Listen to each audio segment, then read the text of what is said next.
It was September 1972. The world, in the midst of the Cold War, was living in a delicate balance. Political tensions stretched from Europe to the Middle East.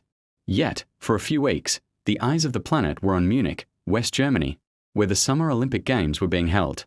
The Olympic Games had been conceived as a symbol of unity and peace, a space where nations with conflicting histories could compete peacefully. For West Germany, these games were an opportunity to demonstrate that the country had overcome its dark Nazi past and could host a modern, open, and safe international event. But beneath the surface of the celebration, a tragedy was brewing, one that would forever change security at international events and the global perception of terrorism. What happened in the Olympic Village was not an accident, nor an isolated act of violence. It was the result of deep-rooted conflicts, decades of political tension, the struggle of a people for recognition and justice, and the determination of a group willing to do anything to make the world hear them. To understand the Munich Massacre, we must travel to the Middle East of the 1960s and 1970s. Following the creation of the State of Israel in 1948, tensions between Israelis and Palestinians intensified. Many Palestinians were displaced from their homes, and organizations emerged to reclaim what they considered rightfully theirs.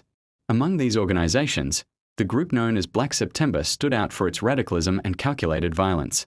This group was a faction of the Palestinian Liberation Organization, PLO, that operated autonomously and sought international attention through spectacular attacks.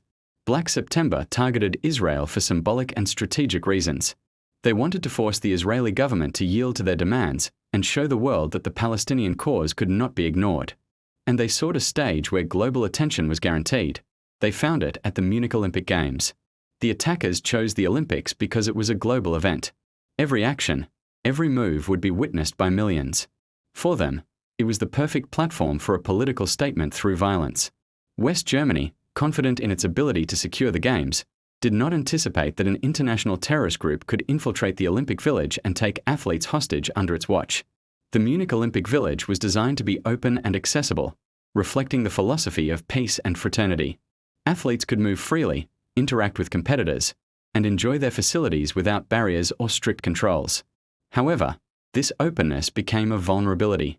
Security was minimal, armed guards were few, entrances were irregularly monitored, and the security infrastructure was far from adequate for a coordinated armed attack. Black September exploited this vulnerability. Over months of preparation, the terrorists studied the village, identified the Israeli athletes' apartments, and designed their plan to enter undetected. It was the early morning of September 5, 1972.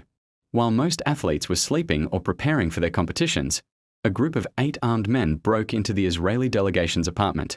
Armed with pistols, rifles, and grenades, they acted with speed and brutality. 2 athletes were killed immediately. The remaining 9 were taken hostage. The terrorists demanded the release of over 200 Palestinian prisoners held in Israel and other countries, threatening to kill the hostages if their demands were not met. We were terrified. I remember thinking, this is it. They're going to kill us all. Every minute felt like an hour. We could hear the shouting, the explosions, and knew the world outside was watching, but no one could help us. The Olympic Games, meant to symbolize unity, became a scene of terror and despair. Every moment of negotiation increased the uncertainty and the psychological strain on the hostages. The German authorities began negotiations with the terrorists. Their goal, rescue the hostages safely. But the process was complicated. The police lacked specialized training for counter-terrorist operations and had no clear protocol for handling armed groups inside the village. Negotiators tried to buy time while planning a rescue operation. But lack of preparation and experience led to critical errors, incomplete information on the number of terrorists, poor communication between police units, and an improvised plan to transport the hostages to the airport. This was a tragic example of how underprepared authorities can be overwhelmed. They were not ready for a crisis of this scale in a highly populated, international environment. Meanwhile, the terrorists kept the athletes in extreme psychological stress, threatening them and demonstrating their capacity to kill at any moment.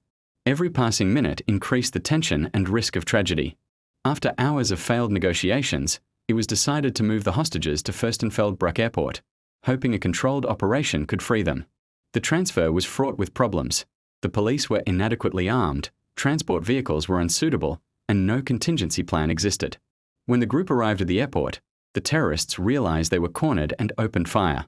Gunfire erupted everywhere. People were screaming. I tried to stay down and hope it would end. It was chaos, pure chaos. And then I realized it was too late for some of us. In the end, 11 Israeli athletes were killed, along with 5 terrorists and 1 German police officer. Others were wounded. The operation ended in total failure, and the world watched in horror. The Munich Massacre shocked the world. Israel launched Operation Wrath of God, seeking to locate and eliminate those responsible. Many of the perpetrators were hunted internationally in the following years. The global community reacted with outrage and fear. The tragedy showed that even spaces designed for peace could be vulnerable to political extremism. The Munich Massacre changed how we saw terrorism. Until then, most people did not expect such violence at an event meant to unite the world. The Olympic Games continued, but under a climate of tension and grief. Athletes and organizers had to make the difficult decision to proceed with competitions while processing the trauma of the attacks. The massacre permanently changed the planning and security of international sporting events. Protocols became stricter, specialized counterterrorism units were established, and contingency plans for crises and hostage situations became mandatory at all future Olympic Games. The psychological impact was immense. Athletes, families, and the global public confronted the reality that terrorism could strike even in the most peaceful settings. The legacy of Munich is not just about security. It is a reminder of the fragility of peace, the importance of preparation, and the capacity of extremism to alter even the most symbolic global events. Today, the Munich Massacre remains a symbol of international terrorism and the lessons learned from tragedy. The names of the 11 Israeli athletes live on in collective memory, honored as victims of violence and heroes of resilience. Munich reminds the world that even the safest spaces can be vulnerable. Peace requires constant vigilance, international cooperation, and preparation against extremism. September 5, 1972, changed the way the world viewed the Olympic Games, security, and terrorism. It is not just a tragedy of the past, but a permanent reminder that violence can strike at any moment. And the memory of the victims must guide our actions for a safer future.